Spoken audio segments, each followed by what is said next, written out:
नमस्कार दोस्तों, कैसे हैं आप। तो स्वागत एक बार फिर आपका भगवद गीता सीरीज़ में। और आज जो श्लोक हम करने वाले हैं वो हमारी लाइफ से बहुत रिलेट करता है और कहीं ना कहीं उसे सुनने के बाद बहुत सारी जो प्रॉब्लम्स हैं जिनसे हम डील कर रहे हैं या जो हम समझ नहीं पा रहे हैं कि उनका सोल्यूशन क्या है, वो सोल्यूशन मिल सकता है अगर आपकी वही प्रॉब्लम है तो। और जनरली ऐसा होता है कि भगवद गीता जब हम पढ़ रहे होते हैं तो कोई ना कोई एक पॉइंट ऐसा होता है जो हमारी लाइफ से रिलेट करता है और उसे सुनने के बाद हमें लगता है कि हाँ, शायद यही था जिस एंगल से हम सोच नहीं पा रहे थे। तो फर्स्ट चैप्टर का 25वां श्लोक कहता है, भीष्म द्रोणा प्रमुक्तः सर्वेषां च महिक्षिताम् उवाच पार्थ पश्यतान् संवेतान् कुरु नीति। तो इसका अर्थ है कि भीष्म, द्रोण और जो बाकी योद्धा वहाँ पर इकट्ठा हुए थे जिन्हें महिक्षिताम कहा गया है, उन्हें देखकर भगवान कहते हैं कि हे पार्थ, जो यहाँ पर कुरु एकत्रित हुए हैं उन्हें देखो। तो ये इस श्लोक में भगवान कहते हैं अर्जुन से। तो भगवान जो है वो एज सुपर सोल हमारे सबके हृदय में रहते हैं और वो हमारे हृदय को, हमारे दिमाग को पढ़ सकते हैं। जैसे कि अर्जुन का माइंड उन्होंने पढ़ा, अर्जुन को समझा कि वो क्या चाहते हैं इस समय। और क्योंकि उन्हें ऋषिकेश कहा जाता है, जैसा हमने कल पढ़ा था, तो उन्हें सब कुछ ज्ञात रहता है, सब कुछ पता रहता है। वो हमारा भूतकाल जानते हैं, वर्तमान काल जानते हैं, भविष्य काल भी जानते हैं, वो सब कुछ जानते हैं। और इसीलिए 15 चैप्टर में भी हमने पढ़ा था, सर्वस्य चाहम हृदय सन्निविष्टो मतः स्मृतिर ज्ञानम अपोहनम च वेदेश्च सर्वेर अहम एव वेद्यो वेदांत कृत वेदविद एव चाहम।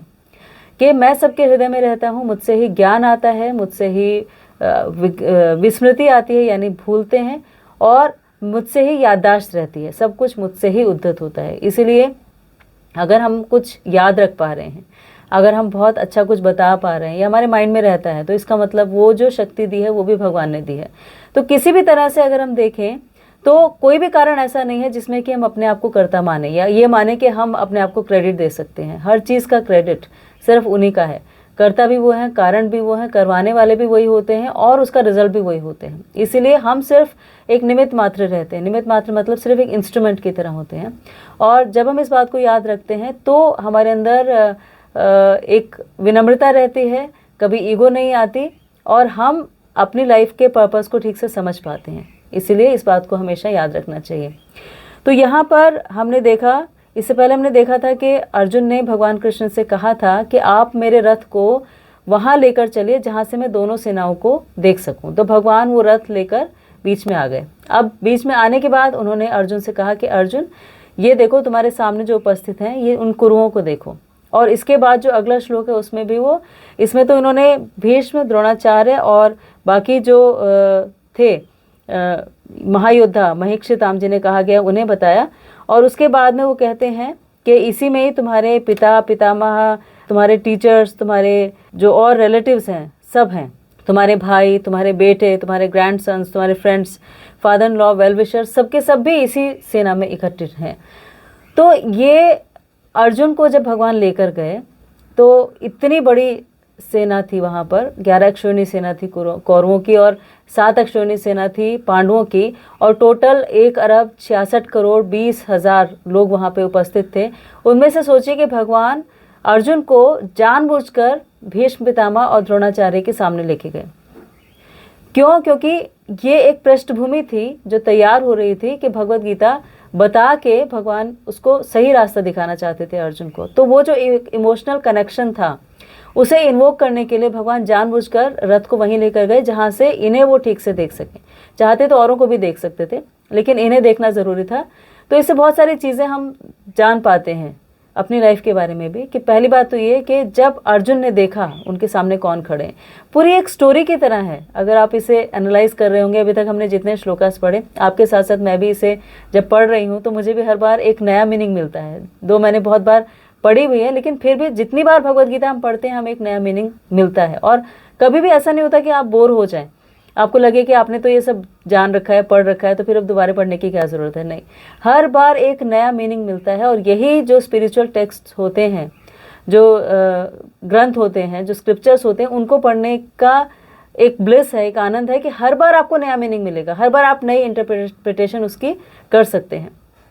तो इस श्लोक में क्या हुआ कि जानबूझ के लेके गए ताकि उनका एक इमोशनल कनेक्ट वो वापस रिवाइव हो सके। दूसरी बात ये हम देखते हैं कि जब अर्जुन ने वहाँ पर सामने देखा तो वो बिल्कुल एक्सपेक्ट नहीं कर रहे थे, कभी वाणी से भी उन्होंने युद्ध नहीं किया था इनके अगेंस्ट, यानी कभी गलत भी नहीं बोला था, और आज वो ऐसे युद्ध के मैदान में खड़े हैं जहाँ पर उन्हें मारना है, जो उनके दुश्मन के रूप में वो खड़े हुए हैं, और एक्चुअली प्रहार करना है, एक्चुअली हथियारों से उनको मारना है। तो कितनी बड़ी डिलेमा रही होगी।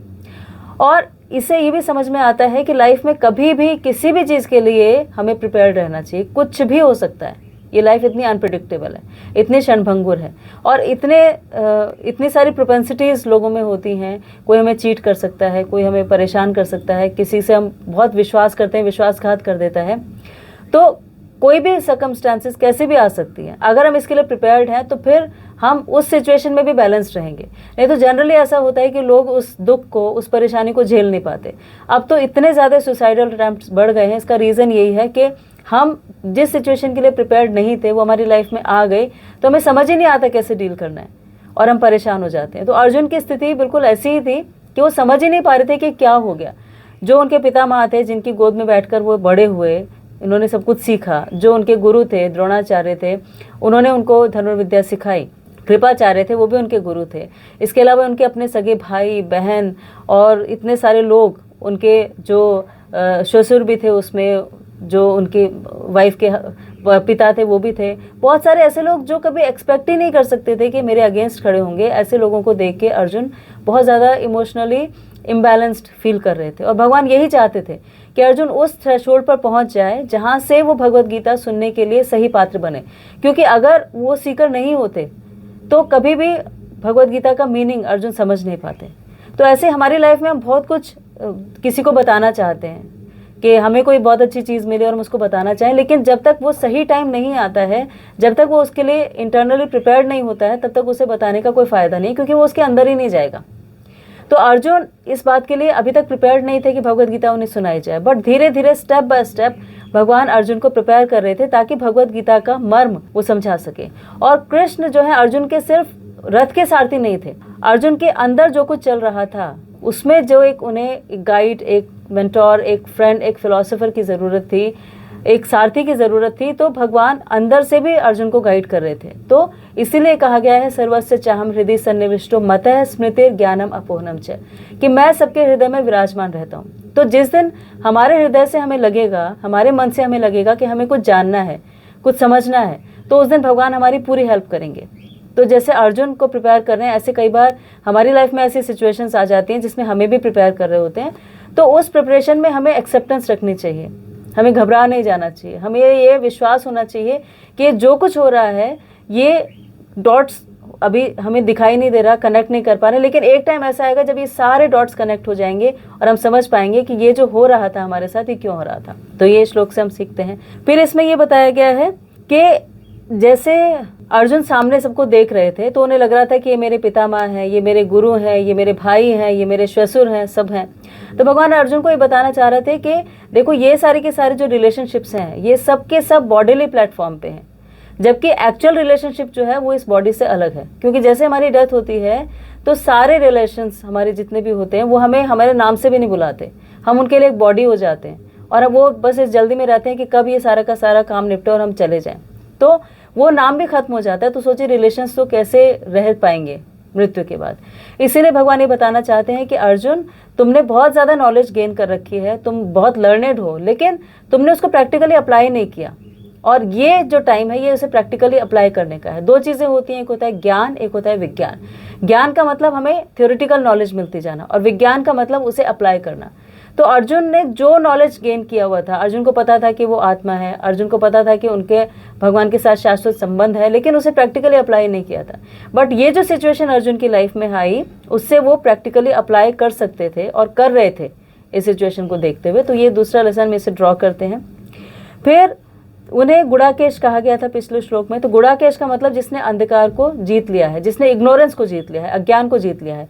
तो अज्ञान को जीतने के लिए ही भगवान चाहते थे बताना कि तुम कह तो रहे हो अज्ञान को जीत ले, लेकिन एक्चुअली जीता नहीं है। जीतोगे तब जब तुम अपने सामने उस सत्य को देखोगे और उसको फेस करोगे। तो अपने फियर्स को फेस करना बहुत ज़्यादा ज़रूरी होता है, अपने डर को फेस करना। हम थ्योरेटिकली बोल देते हैं कि नहीं, हमें किसी से डर नहीं लगता, हम हमेशा पॉजिटिव रहते हैं, कोई भी सिचुएशन आ जाएगी हम ठीक रहेंगे, हम एक दूसरे का साथ देंगे। लेकिन जब वो प्रैक्टिकल आती है तो क्या हम वैसे ही रह पाते हैं? जैसे एक बार किसी ने श्रील प्रभुपाद से कहा, एक शिष्य ने, कि श्रील प्रभुपाद अगर मेरे पास 10 लाख रुपए भी आ जाए ना तो भी मैं ये काम नहीं करूँगा। तो श्रील प्रभुपाद ने उन्हें उत्तर दिया कि पहले जो तुम बोल रहे हो उसके लिए 10 लाख रुपए आने दो तुम्हारे हाथ में, और उसके बाद डिसाइड करना तुम क्या करोगे या क्या नहीं करोगे। तो हम बोलते बहुत कुछ हैं, लेकिन प्रैक्टिकली जब वो सिचुएशन में आएंगे तो कैसे एक्ट करेंगे, ये बहुत ज़्यादा इंपॉर्टेंट है दोस्तों। फिर इसमें हम ये देखते हैं कि जो अगला श्लोक है जिसमें भगवान ये बताते हैं कि ये इनके साथ साथ बाकी जो लोग हैं वो भी हैं तुम्हारे साथ। तो भगवान ये भी बताना चाह रहे हैं कि ये जितने भी लोगों के नाम मैं ले रहा हूँ ये अल्टीमेटली तुम्हें छोड़ के जाएंगे, और छोड़ के जा चुके हैं, तुम्हारा साथ भी नहीं दे रहे, अधर्म का साथ दे रहे हैं। तो अगर तुम इन पे रिलाय करोगे तो हमेशा जो इमोशनल सपोर्ट या जो बैकअप तुम ढूंढ रहे हो इन लोगों में, वो बैकअप कभी मिलने वाला नहीं है। वो इमोशनल सपोर्ट या किसी भी तरह का सपोर्ट तुम्हें इनसे मिलने वाला नहीं है। अल्टीमेट सपोर्ट के लिए तुम्हें परमात्मा से ही कनेक्ट होना होगा, और तभी तुम खुश रह सकते हो। नहीं तो हर बार तुम्हें किसी न किसी वजह से डिसअपॉइंटमेंट होगी। तो वो डिसअपॉइंटमेंट आज ही सारी की सारी कॉज हो जाने दो, उसका कारण हो जाने दो, और उसके बाद तुम बिल्कुल पक्के होके, पक्के मन से तुम सही का साथ दोगे, और सही का साथ दोगे तो फिर हमेशा खुश रहोगे। तो ये भगवान इसमें दोनों श्लोकास में बताना चाहते हैं, 25 एंड 26 में। इसके बाद आगे कैसे मनोस्थिति अर्जुन की हुई, क्या एकदम से वो समझ गए जैसे भगवान ने बोला, या क्या उन्हें टाइम लगा, और क्या भगवान जो यहाँ पर एक फ्रेंडली रिलेशनशिप में हैं और अर्जुन से कह रहे हैं कि देखो ये सब तुम्हारे सामने खड़े हैं, एक व्यंग्यात्मक तरीके से बोल रहे हैं, एक सरकाज़म में बोल रहे हैं, तो क्या अर्जुन उस सरकाज़म को समझ पाते हैं और फिर उससे सीरियस नोट पे आ पाते हैं? कैसे कैसे वो जर्नी उनकी हुई, कैसे उन्होंने ये सारी की सारी स्टेजेस को पार किया, और हम भी पार कर रहे हैं साथ साथ, ये हम अगले श्लोकास में देखेंगे। आपने आज के श्लोक के लिए इतना टाइम निकाला, इसके लिए आपका बहुत बहुत थैंक यू, धन्यवाद, शुक्रिया। प्लीज़ अपना बहुत ख्याल रखिएगा, और भगवत गीता को कोई रिलीजियस टेक्स्ट बुक समझ के मत पढ़िएगा, बल्कि इसे एक लाइफ मैनुअल समझ के पढ़िएगा, तब आप इसके रियल मीनिंग को समझ पाएंगे। Thank you so much.